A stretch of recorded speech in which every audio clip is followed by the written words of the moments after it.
할렐루야. 우리가 이 아침에 기쁨으로 하나님을 찬양하기 원합니다. 거룩하신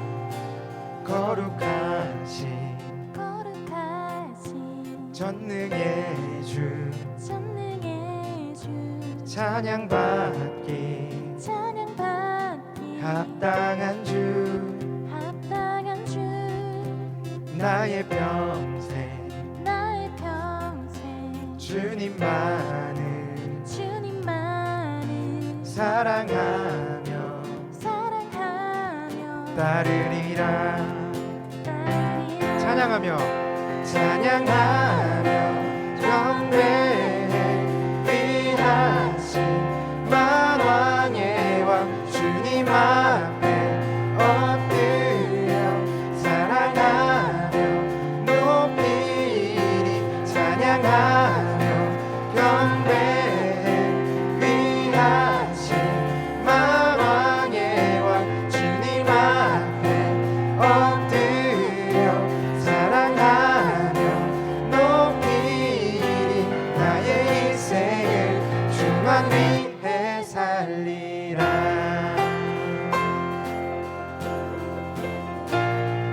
한 번 더. 거룩하신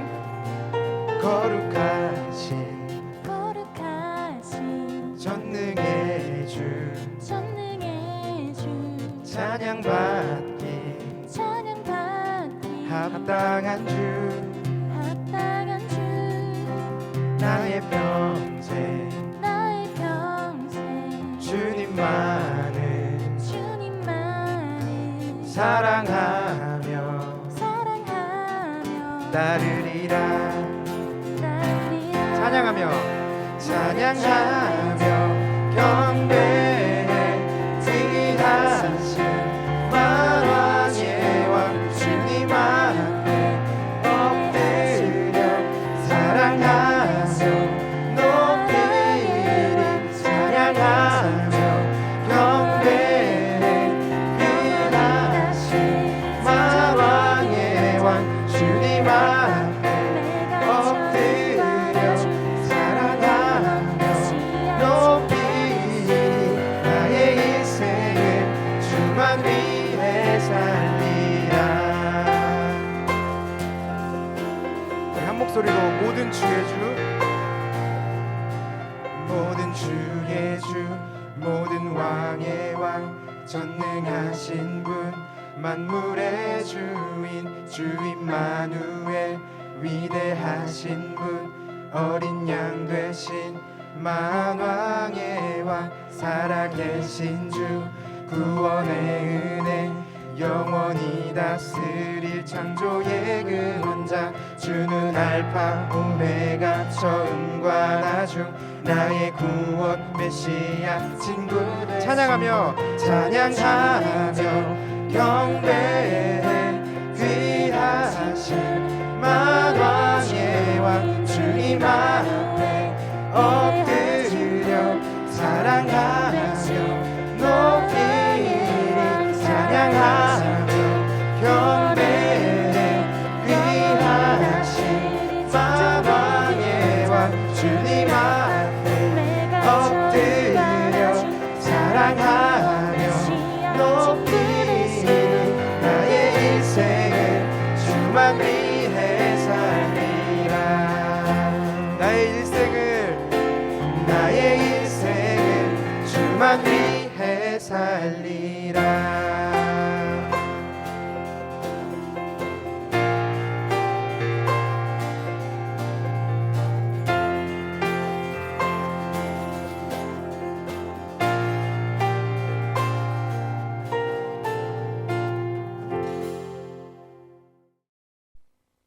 하나님께서 주시는 말씀 사무엘상 17장 34절로 37절입니다. 다윗이 사울에게 말하되 주의 종이 아버지의 양을 지킬 때에 사자나 곰이 와서 양떼에서 새끼를 물어가면 내가 따라가서 그것을 치고 그 입에서 새끼를 건져내었고 그것이 일어나 나를 해하고자 하면 내가 그 수염을 잡고 그것을 쳐 죽였나이다. 주의 종이 사자와 곰도 쳤은즉 살아계시는 하나님의 군대를 모욕한 이 할례받지 않은 블레셋 사람이리이까. 그가 그 짐승의 하나와 같이 되리이다. 또 다윗이 이르되 여호와께서 나를 사자의 발톱과 곰의 발톱에서 건져내셨은즉 나를 이 블레셋 사람의 손에서도 건져내시리이다. 사울이 다윗에게 이르되 가라, 여호와께서 너와 함께 계시기를 원하노라. 사도행전 13장 22절입니다. 다윗을 왕으로 세우시고 증언하여 이르시되 내가 이새의 아들 다윗을 만나니 내 마음에 맞는 사람이라 내 뜻을 다 이루리라 하시더니. 아멘. 할렐루야. 학생들에게 주님의 평안을 전합니다. 저도 신학교 때는 새벽 기도하는 것이 참 힘겨웠습니다. 새벽을 깨우며 하나님 앞에 서신 귀한 학생들을 하나님의 이름으로 축복합니다. 지금도 있는지 모르지만은 제가 있을 때는 경건부장이 새벽에 음악을 트는데 목동 기숙사에서 이 달리다곰과 일어나 새벽을 깨우리라를 많이 들었던 기억이 있습니다. 세상을 살아가면은 마음에 맞는 사람을 만나는 것이 큰 행복입니다. 그래서 많은 친구보다는 마음에 맞는 친구 한 명이 더 소중한 법이지요. 학생들이 스승의 마음에 들면 학창 시절이 재밌습니다. 신앙생활도 하나님 마음에 들면은 하나님이 함께 하십니다. 오늘 본문의 다윗이 하나님께 인정받은 사람입니다. 하나님께서 다윗을 평가하시면서 내 마음에 맞는 자라고 말씀하셨습니다. 그래서 하나님께서는 다윗을 통해 자기 뜻을 이루십니다. 하나님의 뜻이 무엇입니까? 예수 그리스도를 이 세상에 보내셔서 이 세상을 구원하는 것입니다. 다윗의 가문을 통해서 그래서 예수님이 이 땅에 오셨습니다. 다윗이 어떤 삶을 살았기에 하나님께 인정을 받았습니까? 첫째로는 맡은 일에 성실했습니다. 이런 말이 있습니다. 마귀는 게으른 사람을 불러서 악한 일을 시킵니다. 반대로 하나님께서는 자기 일에 부지런한 사람을 불러서 하나님의 일을 맡겨 주십니다. 다윗은 자기가 해야 할 일에 최선을 다했습니다. 34절 보면은 사울에게 말하되 주의 종이 아버지의 양을 지킬 때나 사자나 곰이 와서 양떼에서 새끼를 물어가면 내가 따라가서 그것을 치고 그 입에서 새끼를 건져내었고 그것이 일어나 나를 해하고자 하면 내가 그 수염을 잡고 그것을 쳐서 죽였나이다. 다윗이 양떼를 치면서 성실했습니다. 양을 먹이는 일, 보호하는 일에 최선을 다했습니다. 목숨을 걸고 양을 해치려는 맹수들과 싸워서 물리쳤습니다. 이런 것들이 후에 골리앗과의 싸움에서도 큰 디딤돌이 되었습니다. 또한 다윗은 사울이 악령에 시달릴 때에 수금을 연주하면서 하나님을 찬양하며 악령을 쫓아내는 중책을 감당하면서도 양떼를 보살피는 일을 게을리하지 않았습니다. 다윗은 사울에게로 왕래하며 베들레헴에서 그의 아버지의 양떼를 칠 때에라고 기록해주고 있습니다. 나는 왕을 섬기는 이제 아주 중요한 사람이 되었다. 오고 가는 것이 힘들고 번거롭지 않느냐. 내가 그래도 왕을 모시는 사람인데 양 몇 마리에 신경을 쓸 수가 있느냐. 그러면서 방치할 수도 있었지만은 다윗은 양 몇 마리를 돌보는 일에 최선을 다했던 것입니다. 하나님은 맡은 일에 성실한 사람을 귀하게 쓰셨습니다. 제자들을 부르실 때에도 자기 업에 최선을 다하는 사람을 부르셨지 빈둥빈둥 놀고 있는 사람에게 다가가서 할 일 없으면 나를 따르라 그렇게 말씀하지 않으셨습니다. 자기 일에 맡은 일에 열중하고 최선을 다하는 사람, 하나님의 일을 맡겨주면은 성실히 감당할 것을 아셨기 때문입니다. 그래서 시편 78편 70절에 또 그의 종 다윗을 택하시되 양의 우리에서 취하셨다 말씀하셨습니다. 우리 학생들도 성실함으로 하나님을 기쁘시게 하길 바랍니다. 두 번째 교훈은 겸손한 회개의 사람이었습니다. 하나님께서 다윗을 당신의 마음에 맞는 자로 인정하신 이유는 그가 한 번도 넘어지지 않고 실수 없는 삶을 살아서가 아닙니다. 학생 여러분, 젊을 때 많이 아파하고 많이 고민하고 많이 넘어지시기 바랍니다. 그러면서 인생은 성숙하는 것입니다. 다윗이 왕이 되기까지 사울을 피해 다니면서 더 이상 이스라엘에 머물 수 없어서 할 수 없이 적국인 블레셋에 망명을 합니다. 그 결과 아기스 앞에서 미친 채를 해야 했습니다. 욱하는 감정이 있어가지고 그것을 못 이겨서 나발과 그에 속한 무고한 백성들을 다 죽이려고 가는 중에 지혜로운 아비가일을 만나서 만류합니다. 심지어 밧세바 사건은 어떻습니까? 밧세바와 동침하고 그의 남편 충신 우리아를 더러운 음모를 꾸며서 죽이기까지 한 살인자입니다. 그럼에도 불구하고 다윗에게는 하나님의 마음에 드는 한 가지 태도가 있었습니다. 빨리 자신의 죄를 인정하고 하나님 앞에 무릎을 꿇는 회개의 태도입니다. 무명의 선지자 나단이 와서 다윗의 죄를 깨우쳐주고 책망할 때에 그는 왕의 체면이나 위신을 생각지 아니하고 하나님 앞에 애통하며 진심으로 회개했습니다. 그것이 시편 51편 아닙니까?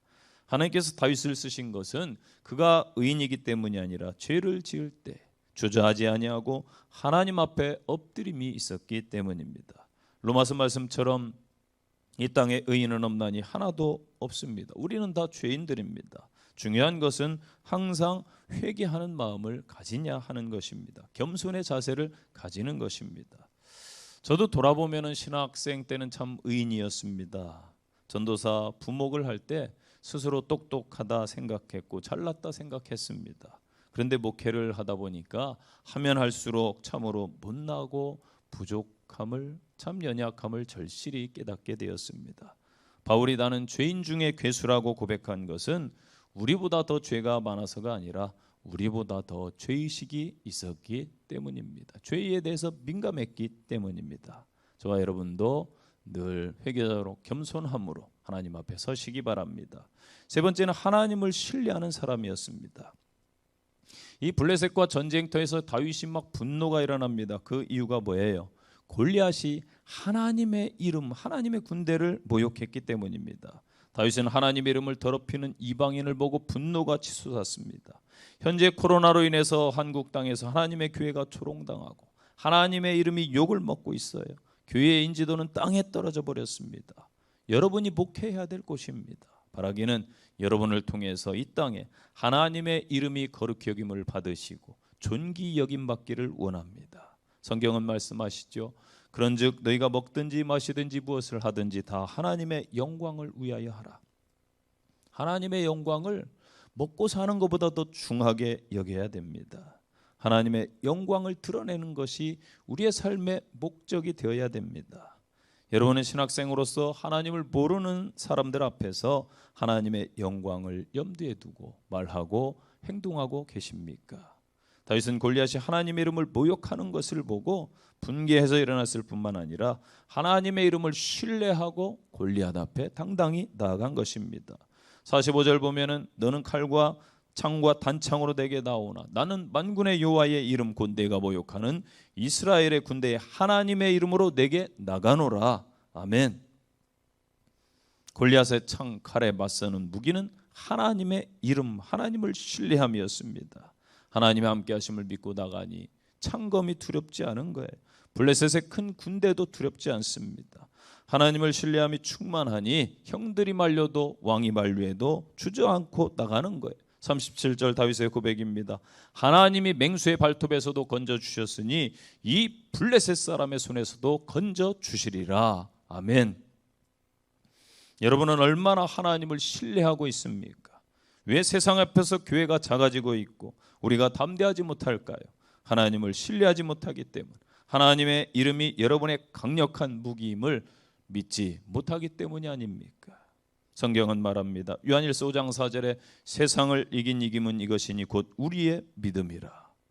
세상이 물질을 자랑한다고 같이 물질 내세우지 마시고요. 지식을 자랑한다고 힘을 자랑한다고 같이 그것으로 맞서지 마시기 바랍니다. 비록 우리가 돈, 지식, 명예, 권력, 좋은 환경이 없어도 오직 하나님의 이름, 예수의 이름, 그것입니다. 그런 믿음을 고백하는 자들과 하나님은 함께 하십니다. 오직 하나님만을 신뢰함으로 승리하시기를 간절히 축복합니다. 마지막 교훈이에요. 하나님의 은혜를 받아들일 수 있었기 때문입니다. 사무엘상 16장에 보면 이새의 집에 사무엘 선지자가 방문합니다. 큰형, 작은형, 나머지 형제들 사무엘이 보는데 다 하나같이 용모가 준수하고 똑똑합니다. 준수합니다. 그런데 하나님은 노하시는 거예요.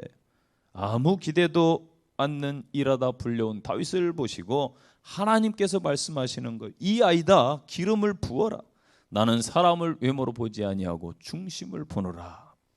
하나님의 기름 부음, 하나님의 은혜를 받은 사람입니다. 다윗은. 제가 목회하다 보니까 물질이 많다고 하나님 앞에 헌신하는 것 아니더라고요. 많이 배운 지식인들, 권력을 가진 사람이 헌신하는 것 아니더라고요. 교회 중직자, 장로, 권사라 해도 하나님께 헌신하는 게 아니었어요. 목회자도요, 하나님이 쓰시는 사람은 도시 큰 교회에서 목회한다고, 박사학위를 가졌다고, 열정이 있다고, 뭐 잘못된 열정도 있으니까요. 아니에요. 하나님 마음에 드는 사람을 붙잡아서 하나님이 은혜를 부으셔서 주님의 일을 맡기는 거예요. 여러분, 사람이 큰 일을 하는 게 아니라 하나님께서 마음에 드는 한 사람을 붙잡으셔서 그로 하나님 나라의 큰 일을 맡기는 줄로 믿으시기 바랍니다. 여러분, 잘나고 그럴듯한 조건을 갖춘 다윗의 형들이 아니라 사람의 눈에 가장 시시하고 보잘것없는 다윗을 하나님은 기뻐하시고 역사상 크게 들어 쓰셨습니다. 기회가 있을 때, 신학생 때부터 성령의 임재 아래 거하시길 바랍니다. 주의 영이 여러분을 붙잡고 여러분이 그분의 마음에 드시면은 하나님께서 여러분의 생애를 온전히 붙잡으셔서 능력 주시고 사용할 거예요. 하나님은 하나님 마음에 합한 자를 통해서 이 땅에 하나님 나라를 세우고 하나님의 일을 펼칠 것입니다. 이 마지막 혼탁한 시대에 하나님께 은혜를 입는 귀한 학생들이 되시기를 간절히 축복합니다. 결론의 말씀이에요. 어느 시대든지 하나님이 쓰시는 사람이 있었습니다. 사람들은 그들을 하나님의 사람이라고 불렀습니다. 하나님은 오늘도 당신의 마음에 합한 그 사람을 찾고 계십니다. 물론 현대 교회가 원하는 조건도 갖춰야 됩니다.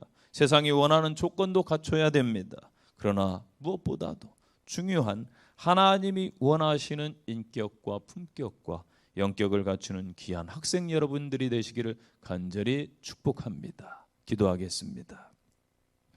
하나님 아버지, 여기 새벽을 깨우는 당신의 귀한 종들을 통하여 하나님의 귀한 꿈을 이 땅에 펼치시옵소서. 주 예수님 이름으로 기도합니다. 아멘.